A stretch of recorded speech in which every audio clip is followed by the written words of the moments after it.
과일에 금가루라도 쳐발랐어? 2만 원짜리 체리를 아무 생각 없이 집냐? 생각이란 걸 좀 하고 살라고 제발. 마트 계산대줄에서 남편은 제 손에 들린 체리팩을 낚아채며 소리를 질렀습니다. 줄을 서 있던 사람들이 일제히 고개를 돌렸지만 저는 고개를 숙인 채 체리를 매대에 올려놓으러 돌아갔죠. 그런 남편이 상간녀에게는 350만 원짜리 명품백을 일시불로 긁어줬습니다. 저는 참았습니다. 이를 악물고 손톱이 손바닥을 파고들도록 꽉 쥐며 참았습니다. 그리고 이혼 도장을 찍은 바로 다음 날 남편은 그 여자와 5성급 호텔에서 결혼식을 올렸습니다. 저는 그날 다짐했습니다. 2년놈들에게 살아있음을 후회할 복수를 하겠다는 걸요. 이틀 뒤 제 휴대폰에 남편의 부재중 전화 40통이 찍혀 있었습니다. 과연 그들에게 어떤 후회할 만한 복수를 했을까요? 오늘의 사연 시작합니다. 사연 시작 전 구독과 좋아요를 눌러주시면 오늘 하루 행운이 가득할 겁니다. 가정법원 정문 앞 벤치에 앉아 있었습니다. 4월의 햇살이 따스하게 내리쬐는 오후였지만 제 손끝은 얼음장처럼 차가웠죠. 이민우가 서류 봉투에서 종이 한 장을 꺼내 제 무릎 위에 툭 올려놓았습니다. 자, 여기 위자료 포기 각서. 딴소리 말고 여기 서명만 딱 해. 지긋지긋한데 우리 서로 깔끔하게 끝내자고. 이민우가 볼펜 뚜껑을 딸깍 열며 제 앞에 내밀었습니다. 저는 고개를 숙인 채 각서의 글씨를 천천히 훑었습니다. 위자료 일체를 청구하지 않겠다는 문구 아래 제가 서명할 빈칸이 덩그러니 놓여 있었죠. 뭘 그렇게 뚫어지게 봐? 내가 나한테 받아낼 돈이 어디 있다고 그래. 빈 껍데기 주제에 너 설마 나중에 딴 마음 먹는 거 아니지? 이민우가 팔짱을 끼며 코웃음을 쳤습니다. 저는 아무 말 없이 볼펜을 받아들고 또박또박 이름을 적었습니다. 조정실 안에서의 절차는 짧았습니다. 판사가 양측의 의사를 확인하고 저는 재산 분할도 위자료도 필요 없다고 대답했죠. 이민우의 입꼬리가 귀까지 올라갔습니다. 마치 큰 시합에서 이긴 선수처럼 어깨를 펴고 턱을 치켜든 얼굴이었습니다. 도장을 찍는 순간 제 손가락에는 힘이 단단하게 들어가 있었습니다. 이민우는 그걸 떨림이라고 착각했는지 입술 한쪽을 비틀어 올리며 중얼거렸습니다. 이거 도장 찍는 순간 끝이야. 나중에 땅을 치고 울며 불며 매달려봤자 소용없다. 알지? 너 후회해도 이미 늦어. 저는 대답하지 않았습니다. 조정 이혼이 성립되었다는 안내를 듣고 조정실 문을 나서자 이민우가 제 옆에 나란히 서서 걸었습니다. 야, 이제부터 분수 좀 알고 살아. 원룸이나 전전하면서 찌그러져 있는 게 딱 내 수준이니까. 나 같은 사람 만난 걸 평생 영광으로 알고 살아라. 응? 이민우가 양복 주머니에 손을 찔러 넣으며 내뱉었습니다. 저는 멈춰서서 이민우의 뒷모습을 바라봤습니다. 법원 주차장 쪽으로 성큼성큼 걸어가는 이민우의 등이 점점 작아졌습니다. 이민우가 완전히 시야에서 사라지자 저는 법원 건물 옆 무인 물품 보관함으로 향했습니다. 3일 전 미리 넣어둔 캐리어를 꺼내 바퀴를 세웠죠. 검은색 카드 캐리어 안에는 여권과 환전한 현금, 그리고 새로 개통한 선불폰이 들어있었습니다. 인천공항행 리무진 버스 정류장까지 걸어가는 동안 저는 단 한 번도 뒤를 돌아보지 않았습니다. 버스에 올라 창가 자리에 앉자마자 품속의 휴대폰이 쉴 새 없이 진동했습니다. 화면에는 카드 결제 알림이 줄줄이 쏟아지고 있었죠. 강남 5성급 호텔 웨딩홀 잔금 1,200만 원 결제 완료. 웨딩 촬영 추가 패키지 380만 원 결제 완료. 신부 드레스 피팅 보증금 150만 원 결제 완료. 이민우의 가족 카드로 잡히는 알림들이었습니다. 내일 당장 최유라와 올릴 결혼식 준비 비용이 실시간으로 찍혀 나왔죠. 저는 알림 하나하나를 빠짐없이 화면을 캡처해서 인터넷 비밀 저장소에 올렸습니다. 버스 창밖으로 서울의 거리가 스쳐 지나갔습니다. 6개월 전 일이 떠올랐습니다. 퇴근길에 카페에서 4,500원짜리 커피를 하나 사들고 현관문을 열었을 때 이민우가 거실 테이블 위에 가계부를 펼쳐놓고 앉아 있었죠. 아, 너 제정신이야? 이게 뭐야? 커피 한 잔에 4,500원? 지금 돈 아까운 줄 모르고 물 쓰듯 쓰는 거야?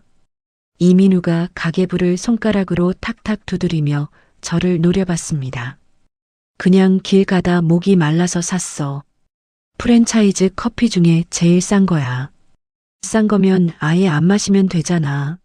집에 믹스커피가 산더미처럼 쌓여 있는데 굳이 밖에서 생돈을 써? 너 진짜 경제관념이 빵점이다. 빵점. 이민우가 가계부를 확 집어들더니 제 발밑에 내동댕이 쳤습니다.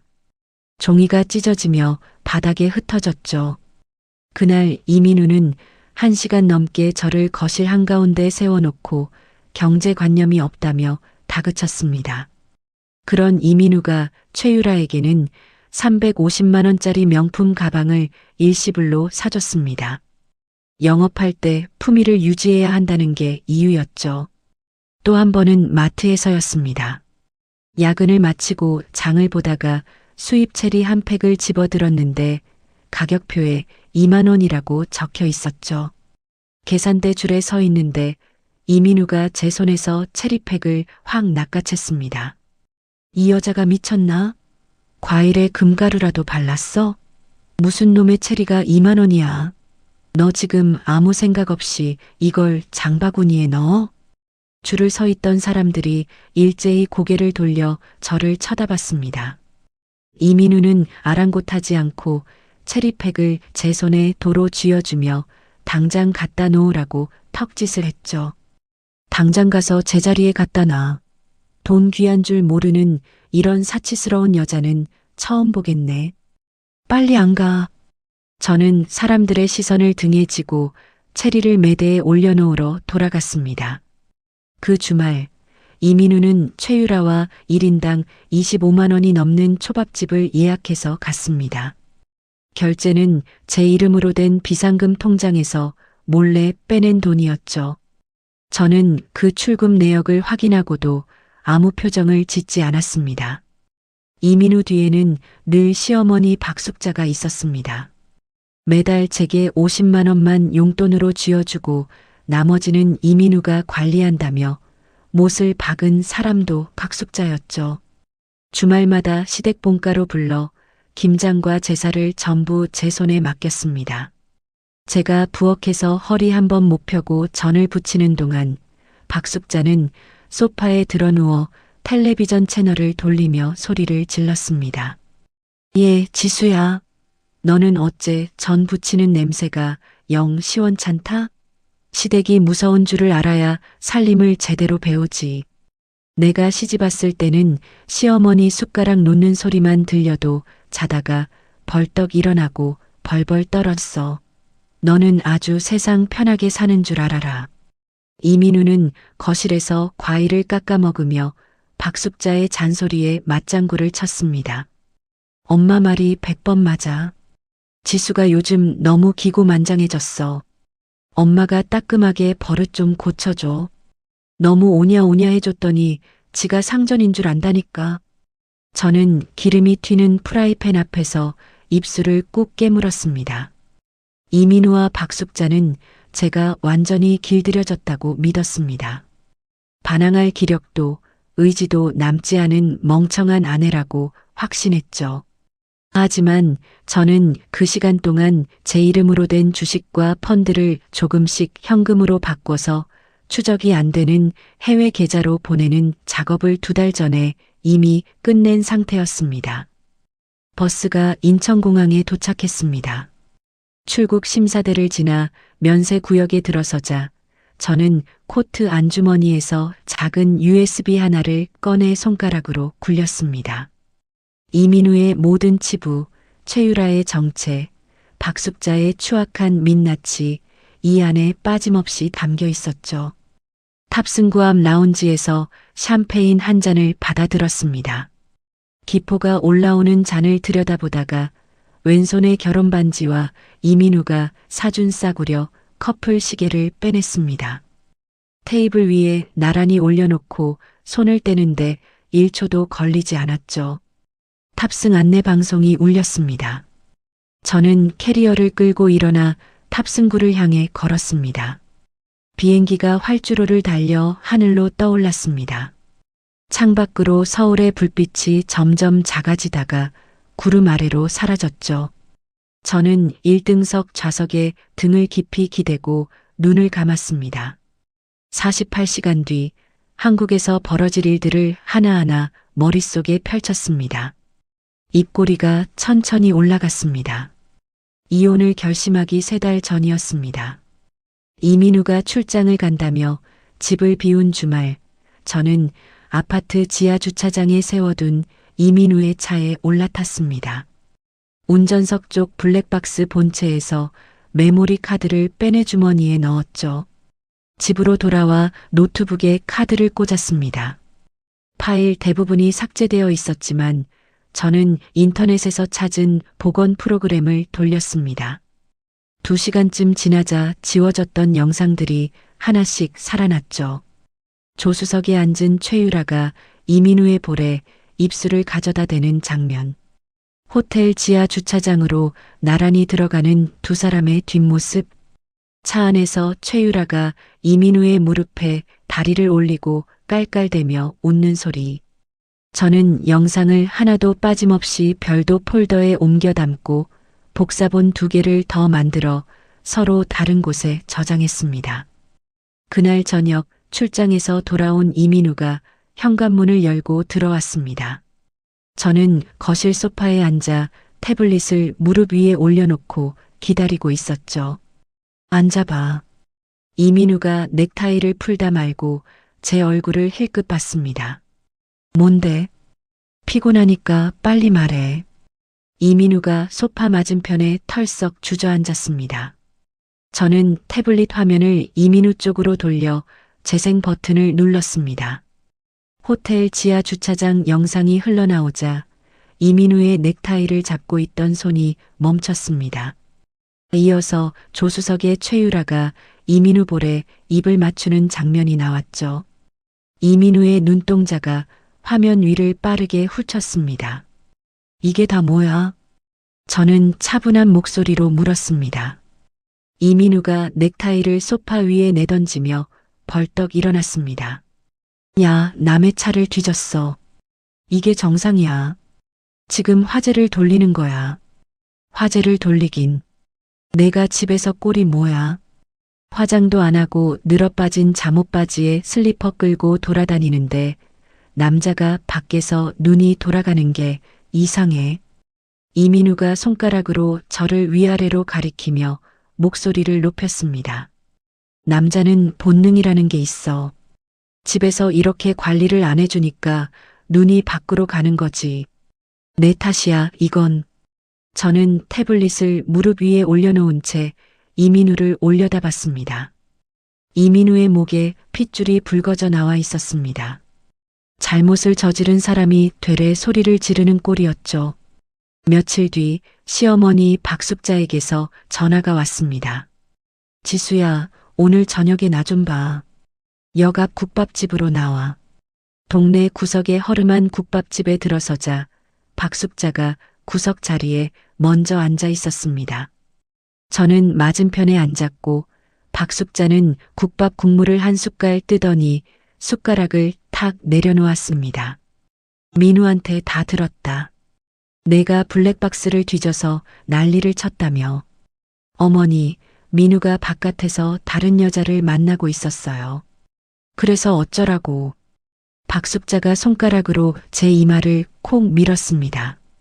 능력 있는 남자가 밖에서 스트레스를 좀 풀 수도 있는 거야.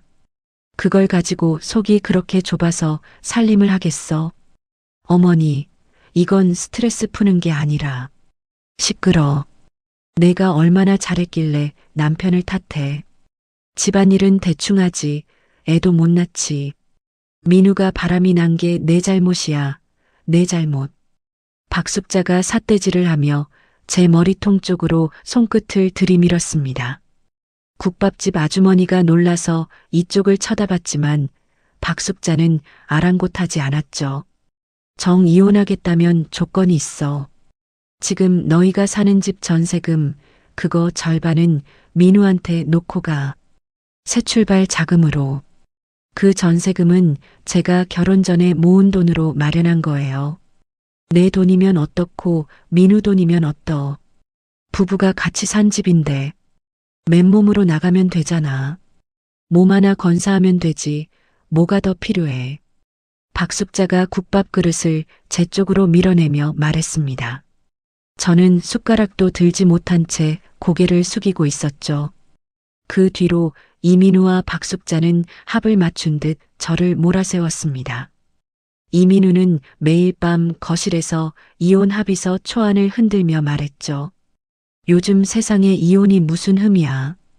유행이라고. 서로 각자 행복 찾으면 되는 거지. 여기다 도장만 찍어. 최유라도 가만히 있지 않았습니다.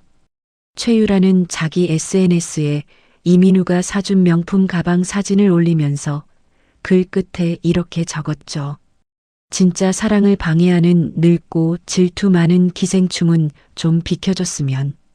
제 이름을 직접 적지는 않았지만 누가 봐도 저를 겨냥한 글이었습니다.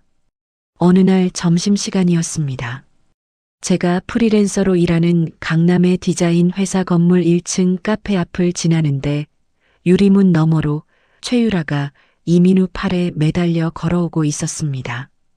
최유라가 일부러 이쪽을 보며 이민우의 팔을 더 꽉 끌어안았죠. 제 동료 2명이 바로 옆에서 커피를 들고 서 있었습니다. 지수 씨, 저 사람들 누구야?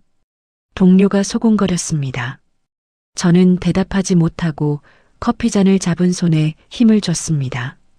손톱이 손바닥을 파고들었지만 저는 그 자리에서 한 발짝도 움직이지 않았죠. 이민우는 밤마다 저를 침대 모서리에 앉혀놓고 같은 말을 반복했습니다.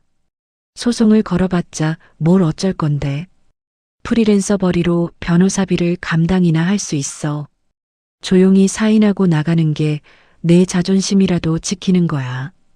박숙자는 자정이 넘은 시각에도 전화를 걸어왔습니다. 너희 친정 엄마가 딸 교육을 어떻게 시킨 거야? 남편 뒷바라지는 못할 망정 집안을 엎으려 들어. 저는 전화를 받으며 화면 구석에 녹음 버튼이 켜져 있는지 확인했습니다. 날짜별로 폴더를 만들어 박숙자의 통화 내용을 하나도 빠짐없이 저장했죠. 최유라는 제 개인 번호까지 알아내서 매일 아침 문자를 보냈습니다. 하와이 신혼여행 패키지 예약했어. 언니가 돈 없어서 못 가본 데를 민우 오빠가 나랑 가주신대. 부럽지. 저는 그 문자들을 삭제하지 않고 전부 캡처해서 보관했습니다. 매일 밤 화장실 문을 잠그고 바닥에 주저앉아 수건으로 얼굴을 눌렀습니다. 어깨가 들썩였지만 소리는 내지 않았죠. 이민우가 들으면 또 한심하다고 할 테니까요. 하지만 그 눈물을 닦아내고 거울을 볼 때마다 제 눈 속에는 슬픔 대신 다른 것이 차올랐습니다. 이 세 사람이 스스로 파놓은 구덩이가 얼마나 깊은지 저는 정확하게 재고 있었습니다. 저는 세수를 하고 거울 속 제 얼굴을 들여다봤습니다. 눈두덩이 부어있고 코끝이 빨갛게 달아올라 있었죠. 저는 그 얼굴 위에 세상에서 가장 불쌍하고 무기력한 표정을 천천히 올려놓았습니다. 박숙자가 전세금 절반을 내놓으라고 했던 그날 밤이었습니다. 이민우와 박숙자가 거실 소파에 나란히 앉아 텔레비전을 보고 있었죠. 저는 안방에서 나와 거실로 걸어갔습니다. 두 사람 앞에 멈춰서더니 그대로 무릎을 꿇고 바닥에 이마를 가져다 댔습니다. 당신들 말이 맞아. 내가 너무 부족한 아내였어. 이민우가 텔레비전 리모컨을 내려놓으며 저를 내려다봤습니다. 전세금은 포기할게. 한 푼도 안 가져갈 테니까 제발 조용히 놔줘. 목소리를 일부러 떨리게 만들었습니다. 눈물이 뺨을 타고 바닥에 떨어졌죠. 울기 위해 애쓸 필요는 없었습니다. 6개월간 쌓인 분노를 아주 조금만 풀어주면 눈물은 저절로 쏟아졌으니까요. 박숙자가 이민우 팔꿈치를 툭 쳤습니다. 봐라. 원래 진작 이랬어야지. 이민우가 다리를 꼬며 코웃음을 쳤습니다. 그래, 그렇게 나오는 게 맞아. 일어나. 저는 소매로 눈물을 훔치며 천천히 일어났습니다. 이민우의 입꼬리가 귀까지 올라가 있었고 박숙자는 만족스러운 얼굴로 텔레비전 쪽에 다시 고개를 돌렸죠. 그날 이후 두 사람은 저를 완전히 투명인간 취급했습니다. 제가 부엌에서 설거지를 하고 있는데 이민우가 거실에서 통화를 했죠. 유라야, 강남 호텔 웨딩홀 2군데 견적 나왔어. 큰 홀이 1,500만 원이고 작은 홀이 900만 원인데 큰 걸로 가자. 내 체면이 있지. 수도꼭지에서 물이 졸졸 흘러내리는 소리 사이로 이민우의 들뜬 목소리가 또렷하게 들렸습니다. 저는 접시를 닦는 손을 멈추지 않았죠. 박숙자도 거실에서 동네 친구에게 영상 통화를 걸어놓고 떠들었습니다. 새 며느리가 필라테스 강사인데 얼굴이 연예인이야, 연예인. 우리 민우가 복이 터진 거지. 전에 있던 건 이제 내보내고, 전에 있던 건 저를 가리키는 말이었습니다. 저는 부엌 구석에 서서 행주를 꾹 쥐었다가 손가락에 힘을 풀었습니다. 두 사람이 방심의 늪에 빠져든 그 시간, 저는 매일 새벽을 이용했습니다. 이민우가 술에 취해 코를 골며 잠드는 시간은 언제나 새벽 1시에서 2시 사이였죠. 저는 이불을 살며시 걷고 침대에서 내려와 이민우의 서재로 들어갔습니다. 책상 서랍을 하나씩 열어 안쪽 구석구석을 뒤졌습니다. 첫째 날은 명함철과 오래된 영수증 뭉치밖에 나오지 않았죠. 둘째 날 책상 밑에 볼트로 고정된 소형 금고를 발견했습니다. 비밀번호 방식이 아니라 열쇠로 여는 구식 금고였습니다. 저는 일주일을 기다렸다가 이민우가 회식으로 늦는 날 밤에 심야 열쇠 수리 업체에 전화를 걸었습니다. 현금 50만 원을 미리 봉투에 넣어두고 수리공이 도착하자 봉투를 건네며 말했죠. 남편이 열쇠를 잃어버렸는데 급하게 열어야 해요. 아무한테도 말 안 할게요. 수리공이 5분 만에 금고를 열었습니다.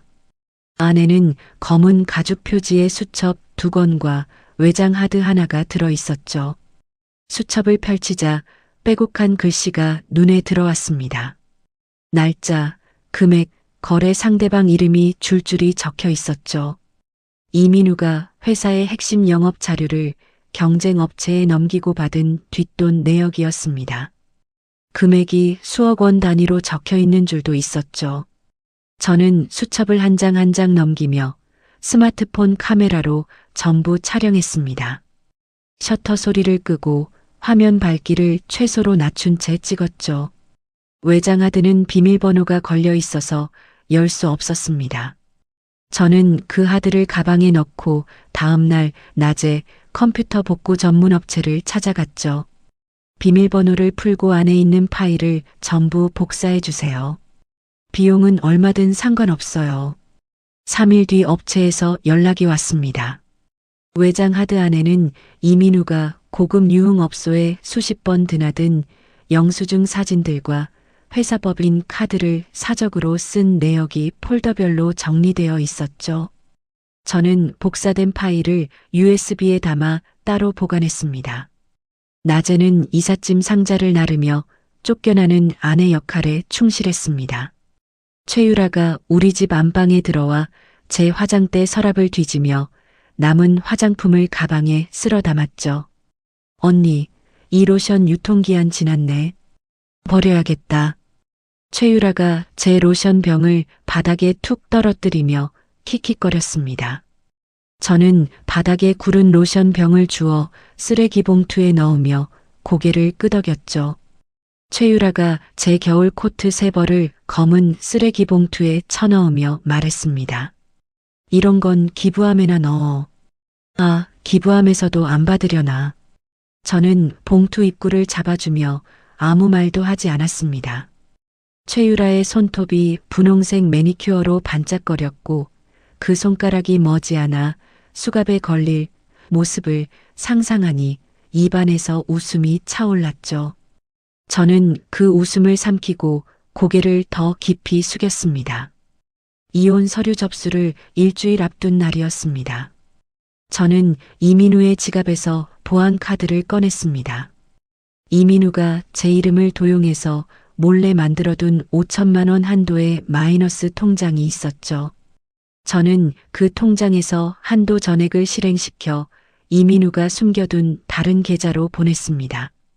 다음 날 은행에 직접 가서 그 통장의 비밀번호를 일부러 여러 번 틀려 잠기게 만들고 보안 카드 분실 신고를 넣어 폐기 처리했습니다. 이민우가 당장은 돈이 어디로 갔는지 추적할 수 없게 길을 끊어놓은 거죠. 한편 박숙자가 동네 미용실에서 입을 놀리고 다닌다는 걸 파악한 저는 심부름센터에 연락했습니다. 미용실에 손님으로 들어가서 이 여자가 하는 말을 전부 영상으로 찍어주세요. 심부름센터 직원이 파마 손님으로 위장해 박숙자 옆자리에 앉았습니다. 박숙자는 신이 나서 떠들었죠. 우리 민우가 다니는 회사가 중견기업인데 새 며느리 집안이 강남에 건물을 갖고 있대. 전 며느리는 빈털터리로 쫓아냈지. 그 영상은 고화질로 제 손에 들어왔습니다. 모든 증거를 확보하고 자금 정리를 마친 뒤에도 저는 끝까지 순종적인 얼굴을 유지했습니다. 이민우가 거실 바닥에 100만 원짜리 수표 한 장을 툭 던졌죠. 이사 비용이야. 이걸로 고시원이라도 잡아. 저는 허리를 굽혀 수표를 집어들며 고맙다는 말을 꾸역꾸역 내뱉었습니다. 고시원으로 간다고 말한 저는 실제로는 보안이 철저한 강남의 단기 임대 사무실을 계약했습니다. 작은 방 안에 노트북과 프린터, 서류 파일들을 세팅하고 문을 잠갔죠. 이민우와 박숙자와 최유라는 제 발밑에 무엇이 깔려 있는지 전혀 모르고 있었습니다.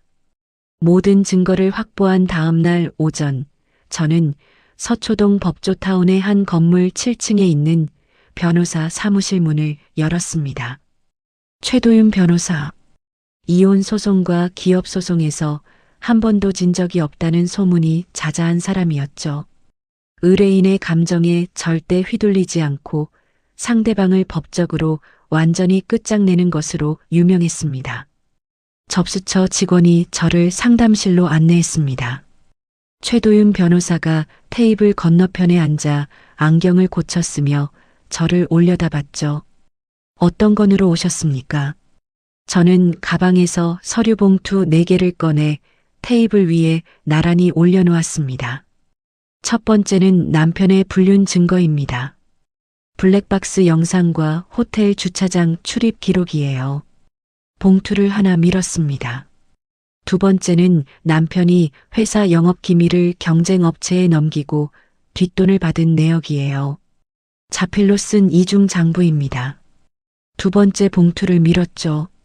세 번째는 남편이 회사 법인 카드를 사적으로 쓴 영수증과 유흥업소 출입 내역이고요. 세 번째 봉투가 테이블 중앙에 놓였습니다. 네 번째는 시어머니의 폭언 녹음 파일과 동네 미용실에서 허위 사실을 퍼뜨린 영상입니다. 네 번째 봉투까지 내려놓자 최도윤 변호사가 안경 너머로 저를 한참 들여다봤습니다. 이걸 혼자 다 모으신 겁니까? 네. 최도윤 변호사가 봉투를 하나씩 열어 서류를 훑기 시작했습니다. 이중 장부 사진을 확대해서 보더니 고개를 천천히 끄덕였죠. 단순한 이혼 사건이 아니군요. 이 장부 내용이 사실이라면 배임과 횡령으로 형사고발이 가능합니다. 최도윤 변호사가 서류들을 가지런히 정리하며 말했습니다. 이혼만 원하시는 건 아니죠. 남편을 완전히 끝내고 싶어요. 경제적으로도 사회적으로도. 저는 테이블 위에 놓인 두 손을 꼭 맞잡으며 대답했습니다. 최도윤 변호사가 볼펜 뚜껑을 열며 수첩에 무언가를 적기 시작했죠. 재산부터 묻겠습니다. 남편 이름으로 된 은행 계좌, 보증금, 동산 전부 가압류 신청을 넣을 겁니다. 타이밍이 중요한데 결혼식이 언제입니까? 이번 주 토요일이에요. 그러면 가압류 통지가 도착하는 시점을 금요일 늦은 오후로 맞추겠습니다. 결혼식 전날 저녁 은행 업무가 끝난 뒤에 통지가 뜨면 주말 내내 손을 쓸 수 없습니다. 최도윤 변호사가 볼펜으로 달력의 금요일에 동그라미를 치며 말했습니다. 동시에 횡령과 배임 혐의로 경찰에 고발장을 접수합니다. 증거가 이 정도면 수사가 빠르게 움직일 겁니다. 저는 고개를 끄덕이며 가방에서 USB 하나를 더 꺼냈습니다. 여기에 남편의 외장하드에서 복사한 파일이 전부 들어있어요. 원본은 따로 보관하고 있고요. 최도윤 변호사가 USB를 받아들며 입꼬리를 살짝 올렸습니다. 의뢰인께서 제 일을 반쯤 해놓으셨네요. 상담을 마치고 사무실을 나온 저는 곧바로 심부름센터에 전화를 걸었습니다. 토요일 강남 호텔 결혼식에 식장 직원으로 들어갈 사람 3명이 필요해요. 넥타이 핀 카메라를 달고 식장 안을 전부 촬영할 수 있어야 합니다. 센터 직원이 금액을 불렀고 저는 바로 승낙했죠. 이어서 음향 장비를 다루는 기술자를 1명 더 섭외했습니다. 호텔 웨딩홀의 대형 화면과 스피커 시스템을 외부에서 조작할 수 있는 사람이었죠. 저는 웨딩홀 업체 홈페이지에서 내려받은 시설 배치도를 기술자에게 보내며 설명했습니다. 결혼식 중간에 화면과 스피커를 제가 준비한 영상과 음성 파일로 바꿔야 해요. 조명도 동시에 꺼주세요. 기술자가 배치도를 살피더니 고개를 끄덕였습니다. 가능합니다. 홀 뒤쪽 장비실에 접근만 할 수 있으면 됩니다. 저는 심부름센터 직원 중 1명에게 장비실 출입 역할을 맡겼죠. 그 다음 저는 이민우가 사채업자에게 빌린 돈의 서류 사본을 꺼냈습니다. 이자 납입 기한이 지난 건이 2개 있었죠. 저는 사채업자 사무실 주소를 확인하고 퀵서비스를 불렀습니다. 이 봉투를 이 주소로 배달해 주세요. 봉투 안에는 5성급 호텔 결혼식 청첩장과 VIP 하객용 무료 식권을 넣어두었습니다. 사채업자들이 식장에 점잖은 하객 차림으로 들어올 수 있도록 길을 깔아준 거죠. 금요일이 되었습니다. 이민우는 내일 결혼식 최종 점검으로 정신이 없었습니다. 오후 늦게 이민우의 휴대폰에 은행에서 보낸 계좌 동결 안내 문자가 도착했죠. 하지만 이민우는 화면을 힐끗 보더니 대출 광고 문자라고 생각했는지 그대로 밀어서 지워버렸습니다. 같은 시각 저는 단기 임대 사무실에서 선불폰을 꺼내 들었습니다. 추적이 안 되는 가짜 해외 인터넷 주소를 이용해 이민우 회사의 감사실 직통 이메일에 접속했죠. 제목 없이 이민우가 자필로 쓴 이중 장부 사진 3장과 경쟁업체에 기밀을 넘긴 정황이 담긴 문서 한 것만 첨부해서 보냈습니다. 맛보기였죠. 그날 저녁 이민우의 회사에서는 조용히 내부 조사가 시작되었습니다. 임원들이 이민우가 올린 결제 서류를 보류하고 이민우의 업무용 컴퓨터 접속 기록을 뒤지기 시작했죠. 하지만 이민우는 아무것도 몰랐습니다. 내일 결혼식에서 멋진 신랑으로 서는 것밖에 머릿속에 없었으니까요. 토요일 오전 법원에서 이혼 절차를 마친 저는 인천공항으로 향했습니다. 출국장을 지나기 전 저는 선불폰으로 최도윤 변호사에게 문자 한 통을 보냈습니다. 예정대로 진행해 주세요. 최도윤 변호사에게서 1분 뒤 답장이 왔죠. 모든 준비 완료되었습니다. 정각에 시작합니다. 저는 선불폰을 주머니에 넣고 출국 심사대를 향해 걸었습니다. 이민우는 지금쯤 호텔 대기실에서 양복 매무새를 고치고 있겠죠. 최유라는 드레스룸에서 웨딩드레스 자락을 만지며 거울 앞에 서 있을 거고요. 박숙자는 앞줄 자리에 앉아 금가락지를 만지작거리며 하객들에게 인사를 하고 있을 겁니다.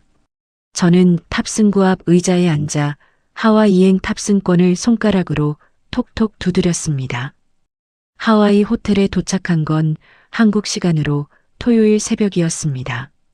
짐을 풀고 샤워를 한 뒤 수영장 옆 선베드에 자리를 잡았죠. 하와이는 금요일 오후였고 하늘이 붉은 빛으로 물들기 시작했습니다. 한국 시간 낮 12시, 이민우와 최유라의 결혼식이 시작되는 시각이었죠. 저는 태블릿을 꺼내 화면을 켰습니다. 심부름센터 직원이 넥타이 핀에 숨긴 카메라로 보내주는 실시간 영상이 떠올랐죠. 강남 5성급 호텔 웨딩홀은 하객들로 가득 차 있었습니다.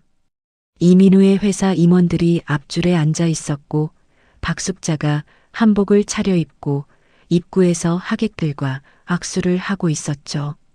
금가락지 낀 손을 번쩍 들어 올리며 연신 고개를 숙이는 박숙자의 얼굴이 화면에 잡혔습니다. 어서 오세요. 우리 민우가 드디어 좋은 사람 만났어요. 박숙자가 동네 지인의 손을 잡으며 목소리를 높였습니다. 주례가 단상에 올라 긴 덕담을 늘어놓았습니다. 이민우가 양복 단추를 매만지며 최유라를 바라봤고 최유라는 긴 면사포 아래로 입술을 붉게 칠한 채 웃고 있었죠. 저는 열대 과일 주스를 한 모금 빨며 화면을 들여다봤습니다. 주례의 마지막 말이 끝났습니다. 이민우와 최유라가 하객들을 향해 몸을 돌리며 행진을 시작하려는 순간이었죠. 웨딩홀 안의 조명이 전부 꺼졌습니다. 화면 속 식장이 한순간에 어둠에 잠겼고 하객들 사이에서 웅성거리는 소리가 터져나왔죠. 뭐야, 정전이야. 조명이 왜 이래? 어둠 속에서 하객들이 두리번거렸습니다. 그때 단상 뒤 대형 화면이 갑자기 환하게 켜졌습니다. 축하 영상이 나와야 할 그 화면에 전혀 다른 영상이 재생되기 시작했죠. 호텔 지하 주차장에서 이민우와 최유라가 나란히 차에서 내리는 장면. 이어서 차 안에서 최유라가 이민우에게 매달리며 깔깔대는 소리가 대형 스피커를 타고 웨딩홀 구석구석까지 울려 퍼졌습니다. 화면이 바뀌었습니다. 이번에는 박숙자의 목소리였죠. 동네 미용실에서 찍은 영상이 또렷하게 재생되었습니다. 전 며느리는 빈털터리로 쫓아냈지. 돈 한 푼 못 쥐어주고 내보낸 거야. 속이 다 시원해. 박숙자의 얼굴이 대형 화면에 크게 잡혔습니다. 파마를 하면서 신이 나서 떠드는 박숙자의 표정이 수백 명의 하객 앞에 낱낱이 드러났죠.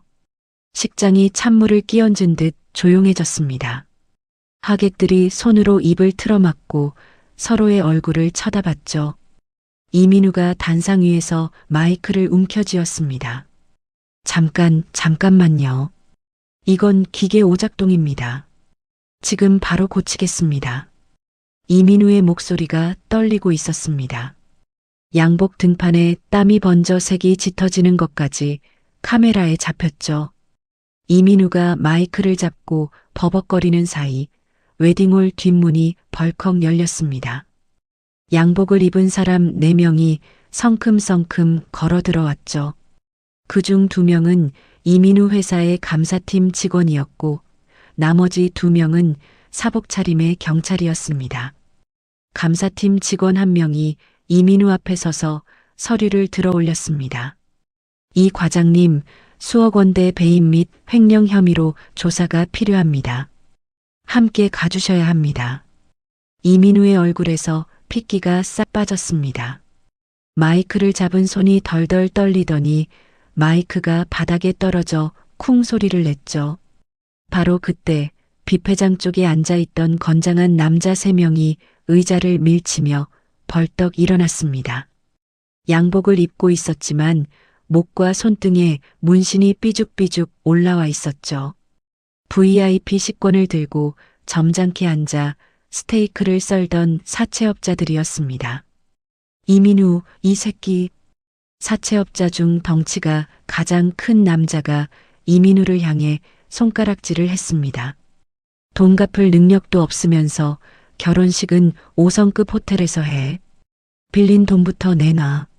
사채업자가 로비에 세워둔 얼음 조각상을 발로 걷어차 바닥에 쓰러뜨렸습니다. 얼음 조각이 대리석 바닥 위에서 산산조각 나며 파편이 사방으로 튀었죠. 다른 사채업자 한 명이 뷔페 테이블 가장자리를 두 손으로 잡고 힘껏 뒤집었습니다.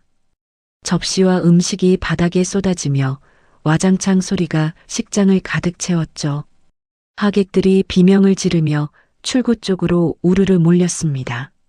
최유라가 웨딩드레스 자락을 두 손으로 움켜쥐더니 치렁치렁한 아랫단을 찢어냈습니다. 맨발에 가까운 차림으로 하객들 틈에 섞여 출구를 향해 뛰었죠. 하지만 입구를 막아선 사채업자의 등짝에 부딪혀 뒤로 밀려났습니다. 대리석 바닥에 엉덩방아를 찧은 최유라의 면사포가 벗겨지며 공들여 올린 머리가 흐트러졌죠. 살려줘요. 나는 아무 상관없어요. 제발. 최유라가 바닥에 주저앉은 채 두 손을 모으며 울었습니다. 화장이 번져 눈 밑으로 검은 줄이 흘러내렸죠. 앞줄에 앉아있던 박숙자가 자리에서 벌떡 일어났습니다. 경찰 2명이 이민우의 양쪽 팔을 잡고 있는 모습이 박숙자의 눈에 들어왔죠. 민우야, 민우야. 박숙자가 아들 쪽으로 달려가다가 뒷목을 움켜잡고 비틀거렸습니다. 금가락지 낀 손이 허공을 휘저었고 그대로 바닥에 쓰러졌죠. 입에서 거품이 일며 눈이 뒤집혔습니다. 구급차 불러요, 빨리. 하객 하나가 소리를 질렀습니다. 회사 임원들이 자리에서 일어나 이민우를 노려봤습니다.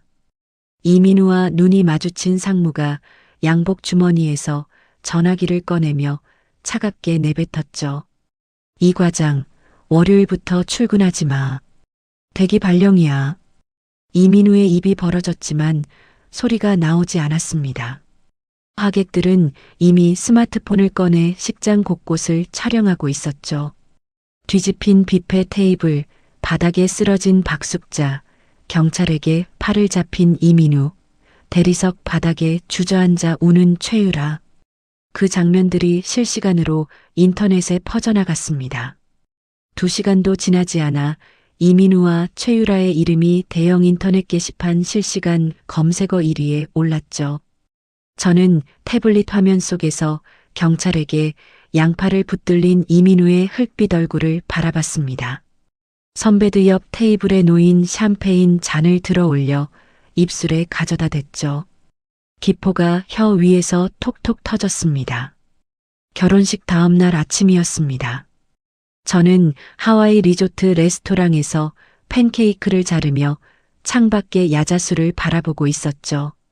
같은 시각 한국에서는 이민우가 경찰서에서 밤샘 조사를 받고 풀려난 직후였습니다.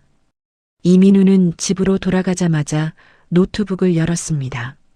결혼식 영상이 퍼진 인터넷 게시판마다 자신의 이름이 도배되어 있었죠. 이민우의 손가락이 키보드 위에서 부들부들 떨렸습니다. 이민우는 아는 기자 3명에게 전화를 돌렸습니다. 형, 나 이민우야. 기사 하나만 써줘. 내 입장을 좀 실어달라고. 사례는 확실하게 할게. 수화기 너머에서 기자가 대답했죠. 민우야, 지금 내 이름 검색하면 뭐가 뜨는지 알아? 내가 거기 손 떼면 나까지 끝나.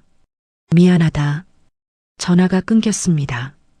두 번째 기자도 세 번째 기자도 같은 대답이었죠. 이민우가 전화기를 소파 위에 내던지며 이를 악물었습니다. 좋아, 내가 직접 쓴다.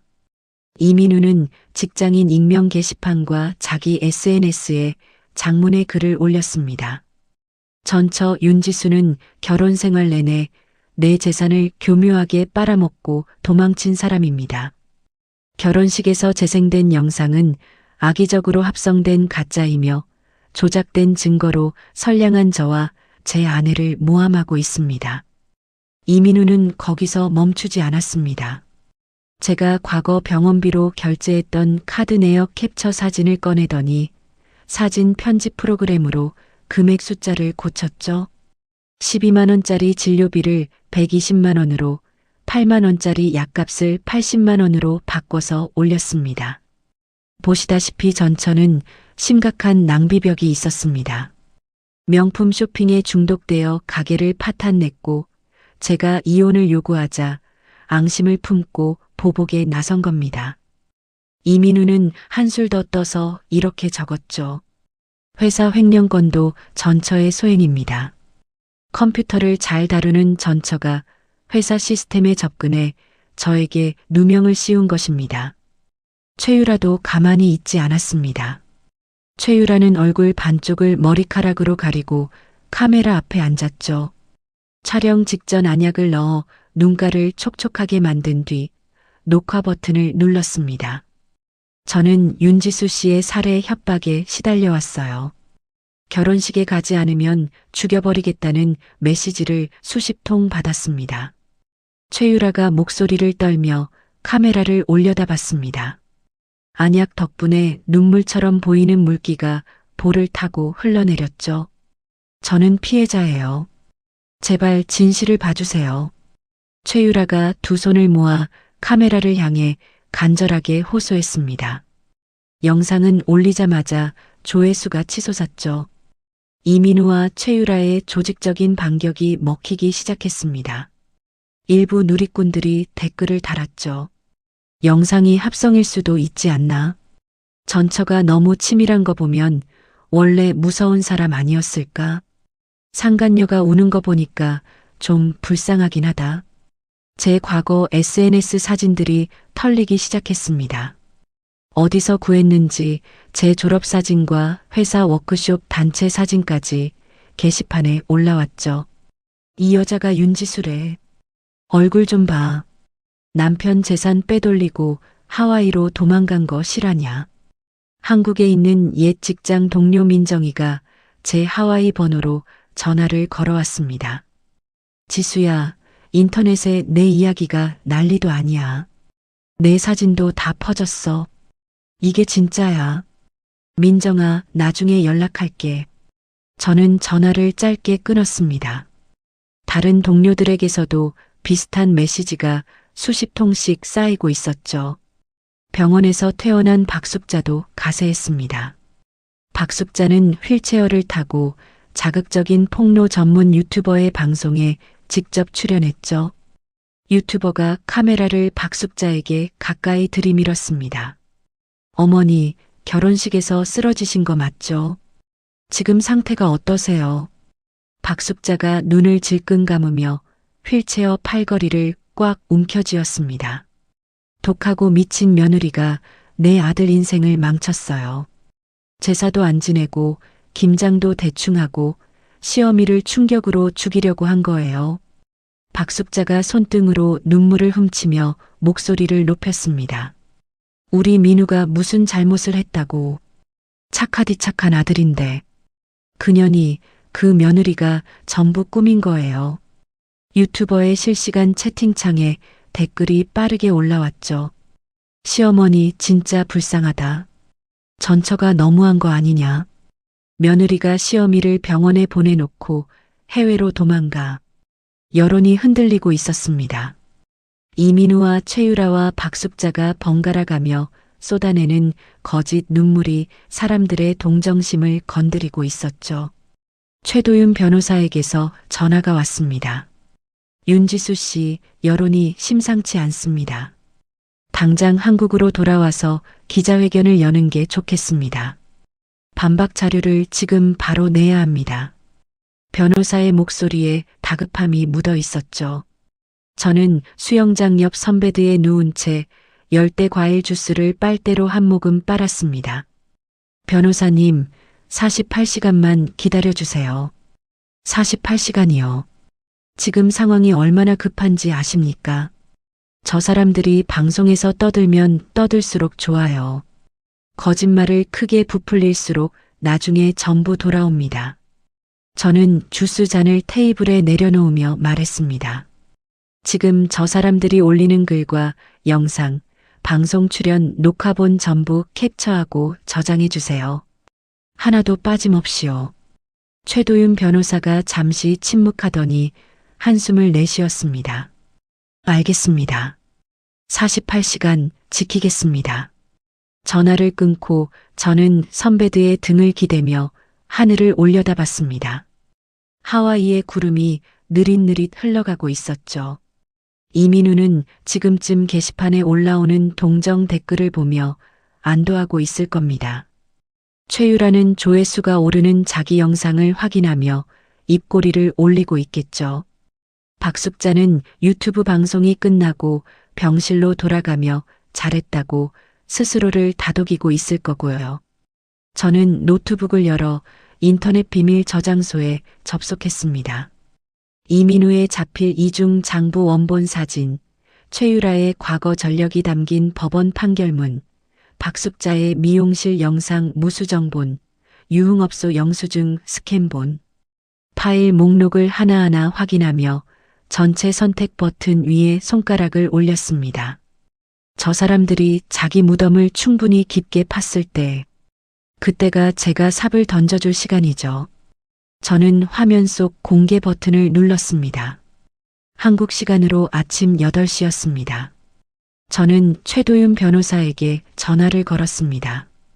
변호사님, 지금 바로 시작해 주세요. 파일은 제가 비밀 저장소에서 전부 공유 설정으로 바꿔놨습니다.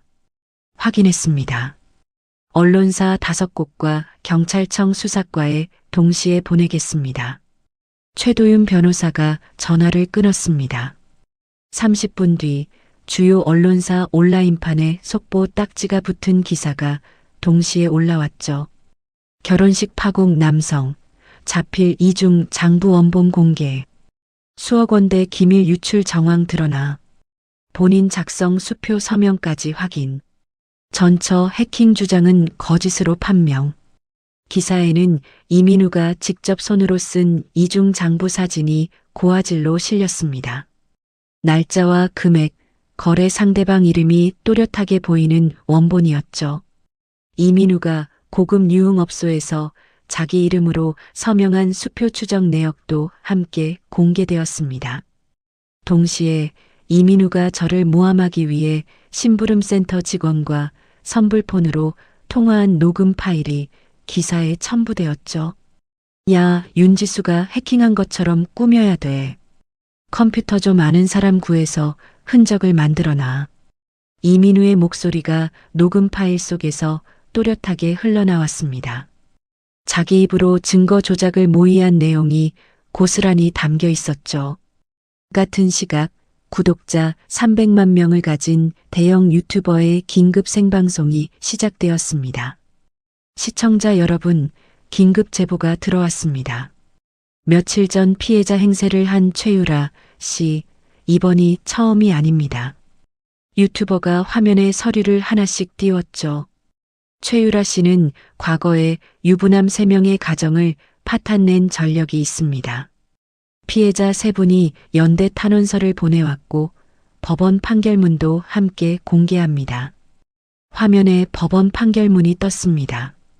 최유라의 이름과 주민번호 앞자리, 판결 내용이 적혀 있었죠. 첫 번째 피해자의 음성 메시지가 재생되었습니다. 최유라 씨가 우리 남편한테 접근한 게 3년 전이에요. 남편 카드로 명품을 긁고 돈이 떨어지니까 바로 다른 남자한테 갔어요. 저는 이혼하고 아이 둘을 혼자 키우고 있습니다. 두 번째 피해자도 비슷한 증언을 했죠. 저는 최유라 씨 때문에 우울증 치료를 받았어요. 피해자가 한둘이 아닙니다. 실시간 채팅창이 폭발했습니다. 전처가 해킹했다는 거 다 거짓말이었네. 최유라 상습범이잖아. 시어머니 방송 나와서 운 거 연기였어. 이민우 영수증 조작한 거 범죄 아니냐. 여론이 단숨에 뒤집혔습니다. 이민우가 이틀 전 익명 게시판에 올린 해명글의 댓글이 수만 개씩 달리기 시작했죠. 영수증 금액 조작한 거 경찰에 신고한다. 자필 장부가 나왔는데 아직도 전처 탓이냐. 인생 끝났다, 이민우. 사건을 담당한 경찰이 움직였습니다. 이민우가 언론에 거짓 해명을 퍼뜨리며 증거를 조작하려 한 정황을 확인하고 법원에 구속영장을 신청했죠. 이민우 회사의 법무팀에서도 긴급회의가 열렸습니다. 이민우가 경쟁업체에 넘긴 영업기밀로 입은 피해 금액을 산정한 결과 수십억 원에 달했죠. 회사는 이민우를 상대로 30억 원대의 손해배상 청구 소송을 냈습니다. 동시에 이민우 이름으로 남아있던 퇴직금과 다른 이름으로 숨겨둔 보증금까지 전부 묶어버렸죠. 이민우의 숨통이 사방에서 조여들자 최유라가 본색을 드러냈습니다. 최유라는 이민우 이름으로 된 고급 외제차를 밤사이 불법 중고차 업자에게 넘겼습니다. 예물로 받은 시계 2개도 중고 명품 거래상에게 처분했죠. 이민우의 마지막 현금까지 싹싹 긁어모은 최유라는 경찰의 출석 요구 문자를 확인하고 휴대폰 전원을 꺼버렸습니다. 그리고 그날 밤 최유라는 서울에서 흔적도 없이 사라졌죠. 병실에서 후원금을 챙기며 인터뷰를 하던 박숙자에게 소식이 들어왔습니다.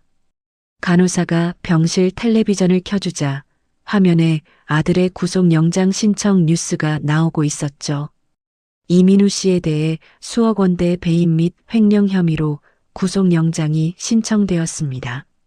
소속 회사에서도 30억 원대 손해배상 소송을 제기한 것으로 확인됩니다. 박숙자가 리모컨을 잡은 손이 덜덜 떨렸습니다. 그때 이민우에게서 전화가 왔죠. 엄마, 유라가 내 차를 팔고 돈을 들고 도망갔어. 전화도 안 받아. 엄마, 나 어떡해. 이민우의 목소리가 갈라져 있었습니다. 박숙자가 침대 난간을 두 손으로 움켜잡았습니다. 새 며느리라고 자랑하고 다니던 최유라가 아들의 남은 돈을 전부 들고 튀었다는 사실에 박숙자의 얼굴이 하얗게 질렸죠. 유라가 돈을 들고 박숙자의 눈이 풀리더니 고개가 뒤로 꺾였습니다. 심장 박동 모니터에서 경고음이 울렸고 간호사들이 뛰어들어와 박숙자를 중환자실로 옮겼죠. 인터넷에서는 이민우와 최유라의 과거가 샅샅이 파헤쳐지고 있었습니다. 학창시절 동급생들이 익명 게시판에 글을 올리기 시작했죠. 이민우 고등학교 때도 친구 돈 빌려놓고 안 갚기로 유명했음. 최유라 대학교 때 선배 남자친구 뺏은 거 학과에서 다 알았음. 두 사람의 이름은 인터넷 게시판에 영구적으로 박제되었습니다. 사진과 함께 정리된 게시물은 삭제 요청을 넣어도 다른 사이트로 퍼져나가며 끝없이 복제되었죠. 이민우는 텅 빈 오피스텔 바닥에 주저앉아 있었습니다. 계좌는 전부 묶여 있었고 차도 없었고 최유라의 전화기는 꺼져 있었죠. 이민우가 벽을 향해 리모컨을 집어던졌습니다. 리모컨이 벽에 부딪혀 배터리가 튀어나왔죠. 유라야, 이 나쁜 년아. 이민우의 고함이 텅 빈 오피스텔에 메아리 쳤습니다. 아무도 대답하지 않았죠. 저는 하와이 호텔 방 대형 텔레비전에 한국 뉴스 채널을 틀어놓았습니다. 화면에 이민우의 구속영장 신청 속보가 자막으로 흘러가고 있었죠. 룸서비스로 시킨 최고급 안심 스테이크가 테이블 위에 놓여 있었습니다. 저는 나이프로 스테이크를 천천히 잘라 한 점 입에 넣었죠. 잘 구워진 고기가 입안에서 부드럽게 씹혔습니다. 텔레비전 속 이민우의 오피스텔 앞에 기자들이 몰려 있었습니다. 현관문을 두드리는 기자들의 손이 화면에 잡혔죠. 저는 스테이크를 한 점 더 잘라 먹으며 와인 잔을 들었습니다. 이혼 이틀 뒤 오후였습니다. 이민우는 다음날 아침 법원에서 영장심사를 받아야 했죠. 30억 원대 손해배상 소송장이 오피스텔 우편함에 꽂혀 있었고 계좌는 전부 묶여 있었고 최유라는 돈을 들고 사라진 뒤였습니다. 이민우가 오피스텔 바닥에 쪼그리고 앉아 휴대폰을 꺼내 들었습니다. 연락처를 뒤적이다가 제 한국 번호를 찾았죠. 전화를 걸었습니다. 신호음만 울리다 끊어졌습니다. 이민우가 다시 걸었습니다. 또 끊어졌죠. 세 번째, 네 번째, 다섯 번째. 이민우의 이마에 땀방울이 맺혔습니다. 전화를 건 횟수가 10번을 넘어가자 이민우가 무릎으로 기어가 벽에 등을 기대며 전화기를 귀에 붙였죠. 20번. 이민우의 입술이 바짝 말라 갈라져 있었습니다. 30번. 이민우가 전화기를 잡은 손이 축축하게 젖었죠. 40번. 이민우는 머리카락을 쥐어뜯으며 바닥에 이마를 박았습니다. 받아. 제발 받아. 이민우의 목소리가 텅 빈 오피스텔 벽에 부딪혀 돌아왔죠. 같은 시각 저는 하와이 해변의 개인 선베드에 누워 있었습니다. 머리 위로 하얀 파라솔이 햇빛을 막아주고 있었고 파도가 모래사장에 부서지는 소리가 귀를 간지렸죠. 선글라스를 쓴 채 눈을 감고 있는데 옆에 놓아둔 휴대폰이 계속 진동했습니다. 윙, 윙, 윙.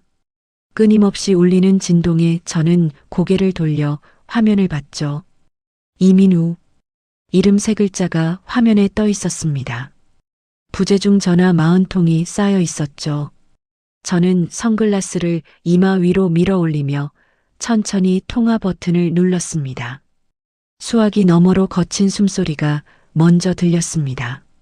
이어서 이민우의 목소리가 파도 소리를 뚫고 흘러나왔죠. 지수야. 지수야, 나야. 이민우의 코가 막혀 있었습니다. 울다가 전화를 건 목소리였죠. 나 진짜 미쳤었어. 내가 다 잘못했어. 다 내 탓이야. 이민우가 훌쩍이며 말을 이었습니다. 고소 취하해줘. 제발. 그러면 내가 평생 발목 잡고 빚 갚을게. 노예처럼 일할게. 제발 한 번만. 이민우의 울음소리가 점점 커졌습니다. 코를 훌쩍거리는 소리와 숨을 헐떡이는 소리가 뒤섞여 수화기 넘어가 엉망이었죠. 지수야, 나 내일 영장심사야. 잡혀가면 나 끝이야. 제발, 제발 한마디만 해줘. 저는 파도가 밀려왔다 빠져나가는 소리를 들으며 이민우의 울음을 가만히 들었습니다. 5초, 10초, 15초. 이민우가 수화기 너머에서 바닥을 치며 울었습니다. 지수야, 거기 있지. 듣고 있지. 나 살려줘. 한 번만 살려줘. 저는 선베드에서 일어나 앉았습니다. 모래사장 위로 붉은 노을이 길게 깔려 있었죠. 바닷바람이 제 머리카락을 흔들었습니다. 저는 입을 열었습니다. 아저씨 누구세요? 저 아세요? 수화기 너머가 조용해졌습니다. 파도 소리만 남았죠. 지수야. 저는 이민우의 말이 끝나기 전에 통화를 끊었습니다. 연락처에서 이민우의 번호를 길게 눌러 차단 버튼을 눌렀죠. 화면에 이 번호를 차단했습니다라는 문구가 떴습니다. 저는 휴대폰을 선베드 옆 테이블에 내려놓고 다시 누웠죠. 파라솔 사이로 하와이의 하늘이 보랏빛에서 남색으로 물들어가고 있었습니다. 몇 달이 지났습니다. 이민우는 배임과 횡령 혐의로 징역 7년을 선고받았습니다.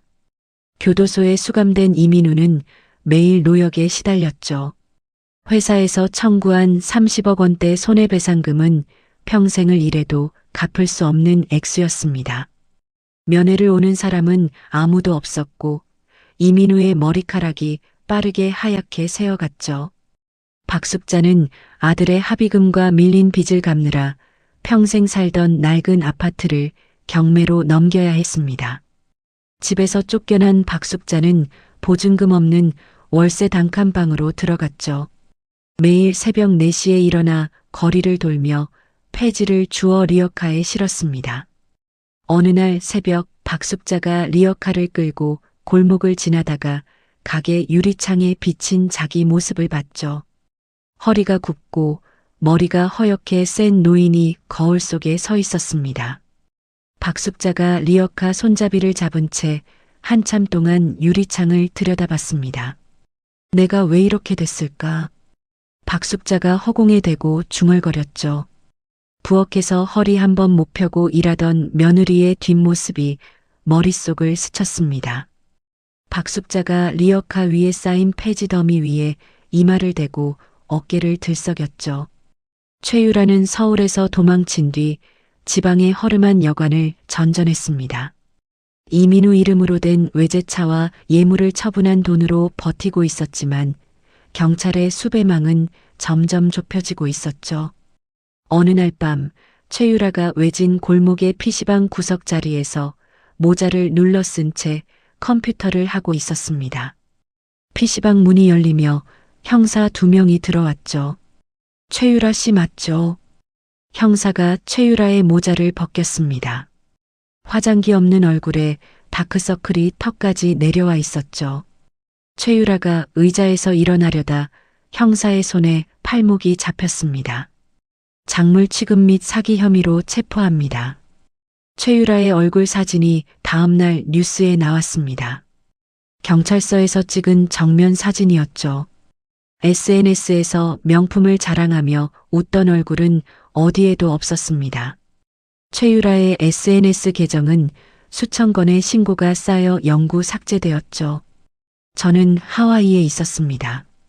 최도윤 변호사의 도움으로 이민우에게서 회수한 숨겨진 재산과 법원이 판결한 위자료를 합쳐 저는 하와이 해안가에 제 이름을 건 디자인 스튜디오를 열었습니다.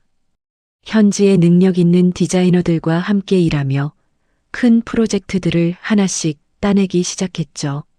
매일 아침 사무실 창문을 열면 바다가 보였습니다.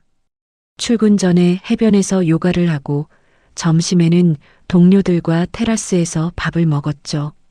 어느 날 저녁 일을 마치고 해변을 걷고 있었습니다. 하와이의 석양이 바다 위에 붉은 빛을 쏟아내고 있었죠. 발밑으로 파도가 밀려와 발등을 적시고 빠져나갔습니다. 저는 주머니에서 휴대폰을 꺼내 화면을 봤습니다.